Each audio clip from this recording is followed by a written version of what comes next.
video. At sa video na ito guys ay tungkol sa GTA sa Android.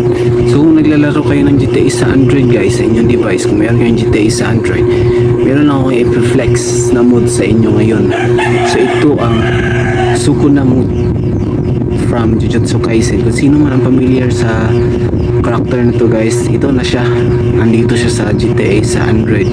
So ngayon guys ay susubukan natin i-demonstrate ang mga skills o ano ba ang modes na to, ano ba ang mga powers or ability ni Sukuna dito sa laro na GTA sa Android. So mapapansin nyo guys, no, madaming mga buttons sa screen ko at makikita nyo mga buttons na yan. Each one of that guys, mayroon din yung mga function kung mga galaw, mga functions sa modes na to.